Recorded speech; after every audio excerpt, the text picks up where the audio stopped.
Pemulihan ekonomi nasional di tahun 2021 masih memiliki tantangan besar. COVID-19 masih menjadi faktor ketidakpastian alias hantu pemulihan ekonomi. Kehadiran pandemi ini membawa banyak dampak bagi ekonomi Indonesia secara menyeluruh. Berikut 3 dampak setahun corona buat ekonomi Indonesia.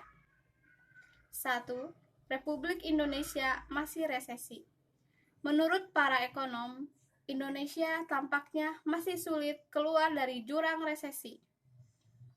Dengan masih rendahnya aktivitas ekonomi, tekanan pada daya beli masyarakat, penurunan kembali PMI manufaktur dari 52,2 pada Januari 2021 menjadi 50,9 di bulan Februari 2020. Maka Indonesia sepertinya masih akan mengalami resesi ekonomi yang berkepanjangan. Sebagaimana sejak diserang COVID-19, ekonomi Indonesia terus-terusan berada di zona negatif. Pada 2020, ekonomi Republik Indonesia langsung jeblok hingga min 5,32%. Di kuartal 3 2020, mulai terjadi perbaikan menjadi min 3,49%, tapi masih berada di zona negatif. Di kuartal 4 negatif 2020 pun demikian, meski membaik menjadi negatif 2,19%, tapi tetap saja belum berhasil mencatatkan pertumbuhan yang positif. Realisasi itu menunjukkan bahwa Republik Indonesia belum mampu keluar dari jurang resesi. Hal ini terjadi karena pergerakan manusia belum kembali seperti sebelumnya adanya pandemi COVID-19.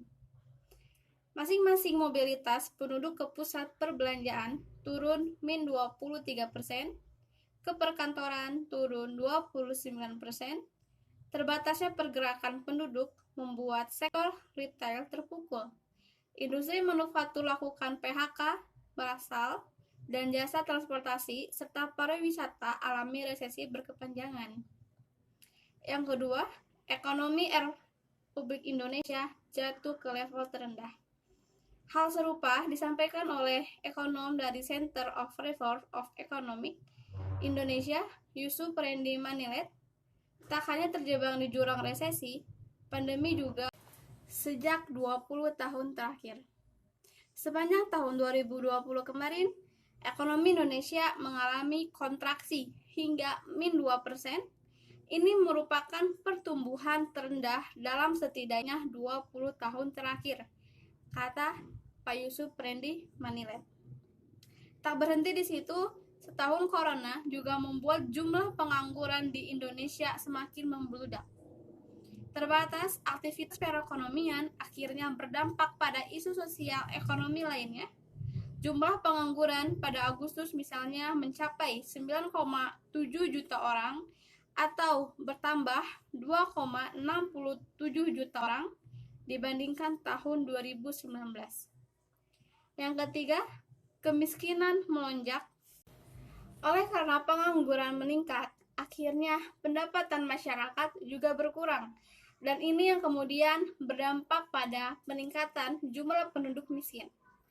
Jumlah penduduk miskin pada September 2020 sebesar 27,55 juta orang, meningkat 1,13 juta orang terhadap Maret 2020 dan meningkat 2,76 juta orang terhadap September 2019. Setahun corona, cita-cita Indonesia untuk menjadi negara maju di tahun 2045 tampaknya bisa tertunda. Dampaknya bisa beragam terhadap perekonomian. Salah satu misalnya, target menjadi negara maju keluar dari middle income trap menjadi semakin menantang karena dibutuhkan pertumbuhan ekonomi dengan rata-rata 7-8% dalam 10 hingga 20 tahun ke depan. Sekian dampak COVID-19 terhadap perekonomian Indonesia.